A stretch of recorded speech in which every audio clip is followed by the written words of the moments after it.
अस्सलामु अलैकुम हुब्बे वतन पाकिस्तानियों। इन चंद अल्फाज को आप हमेशा के लिए याद रखें।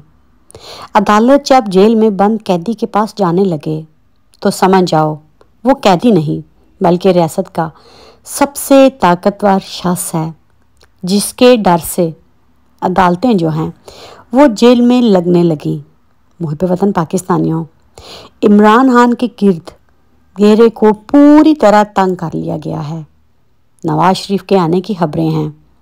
नवाज शरीफ ने अपने आने के लिए चंद शराइत रखी थी। क्या वो पाकिस्तान वापस आ पाएंगे और कौन कौन सी शराइत को मान लिया गया है? इमरान खान को उम्र कैद की सज़ा सुनाने का हतमी फैसला कर लिया गया है। मुल्क में इस वक्त आइन और कानून नाम की कोई भी चीज़ मौजूद नहीं। इमरान खान को शहीद जुल्फ़िकार अली भुट्टो अयूब खान से बड़ा लीडर मानते हैं, लेकिन क्या हम इमरान खान के साथ खड़े हैं? सवाल बहुत ज़्यादा हैं। खबरें बहुत ज़्यादा ख़तरनाक होने जा रही हैं। 12 और 17 अक्टूबर इमरान खान के लिए बहुत ज़्यादा ख़तरनाक साबित होंगे।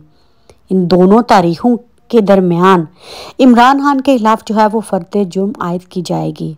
सीनियर वकला जो हैं उन्होंने इमरान खान को इस बारे में तमाम हक़ाइक़ से आगाह कर दिया है, क्योंकि अदालतें बेबस हैं। जज साहब एक हुक्म सादर करते हैं और वो देख कर आते हैं कि इमरान खान किस सेल में मौजूद हैं। उसके बाद जज साहब ने क्या एक्शन लिया?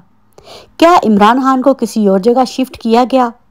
बल्कि उसके बाद इमरान खान के गिर्द घेरा इस हद तक तंग कर दिया गया कि वहाँ पर एक जाला लगाकर 24 घंटे कैमरे लगाकर उसको मज़ीद अजियत में मुब्तला किया गया। और इमरान खान के खिलाफ अब जो नए केसेस खुलने वाले हैं उसमें वादा माफ गवाह जो हैं वो इमरान खान की पार्टी से ही होंगे, क्योंकि इन सब ने इक़्तिदार के मज़े तो लूट लिए, लेकिन गुनाहगार अकेला इमरान खान ही है। लेकिन तारीख जब भी लिखी जाएगी तो उसके पन्नों में ये भी लिखा होगा कि इमरान खान के खिलाफ तोशाखाना केस हो या साइफर केस हो, जिस स्पीड से ये ट्रायल चल रहा है, यहाँ गंगा हमेशा उल्टी ही बहती है। ज़मानत पर समातें मुलतवी की जाती हैं, जबकि खुफिया ट्रायल पर इतनी जल्दी की जा रही है क्योंकि मकसद कप्तान को और पाकिस्तान को गिराना है। इस टाइम पर जो ये खबरें गर्दिश कर रही हैं कि नवाज शरीफ 17 या 18 को अपनी राहदारी के लिए सुप्रीम कोर्ट में एक एप्लीकेशन डालेंगे। अगर वो मंजूर हो गई तो वो लाहौर लैंड करेंगे, वरना नवाज शरीफ लाहौर के बजाय इस्लामाबाद एयरपोर्ट पर उतरेंगे और सीधा सुप्रीम कोर्ट जाएंगे। इस सिलसिले में बयान हल्फी और बहुत कुछ जो है वो जमा करवा दिया गया है।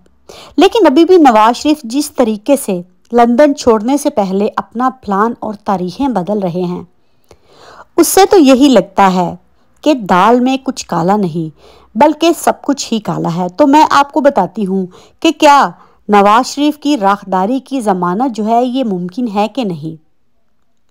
तो आप कान खोलकर सुन लीजिए कि अगर कोई सज़ा याफ्ता मुजरिम जो है उसको राहदारी की ज़मानत किसी भी कीमत पर नहीं दी जा सकती, उससे हर कीमत पर जेल में जाना होगा।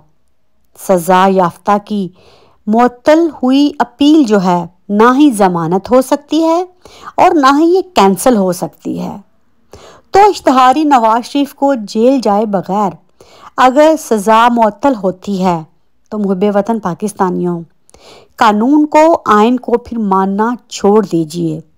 फिर समझ लें कि नवाज शरीफ एक दफ़ा फिर से डील के तहत ईवानों में पाकिस्तानी अवाम का तेल निकालने के लिए तैयार है। वैसे नवाज शरीफ 21 अक्टूबर को पाकिस्तान नहीं आ रहे, प्लान कैंसिल हो चुका है। और कुछ खबरें ये भी हैं कि मरियम नवाज ने जानबूझकर लाहौर का जलसा कैंसिल करवाया है। पहले तो ये खबरें आ रही थी कि नवाज शरीफ के लिए स्पेशल त्यारा बुक करवा लिया गया है, जिसमें 150 मुसाफिरों की गुंजाइश है। स्पेशल त्यारा दुबई से बुक करवाया गया है। लेकिन मुहिब्बे वतन पाकिस्तानियों, کچھ بھی ایسا نہیں ہونے جا رہا۔ عدلیہ جو ہے وہ اپنے کیسز میں الجھی ہوئی ہے، ججز آپس میں لڑ رہے ہیں اور مقصد ایک ہی ہے کہ کس طرح پاکستان کو جو ہے وہ ہم نے گرانا ہے۔ لیکن دوسری طرف عمران خان بظاہر بالکل ٹھیک ہیں، لیکن ناقص غذا اور ورزش کی کمی کی وجہ سے کافی کمزور لگ رہے ہیں۔ نواز کو اگر سعودی عرب، امارات اور قطر نے لکھ دیا تو پھر اس کو زبردستی واپس لایا جائے گا۔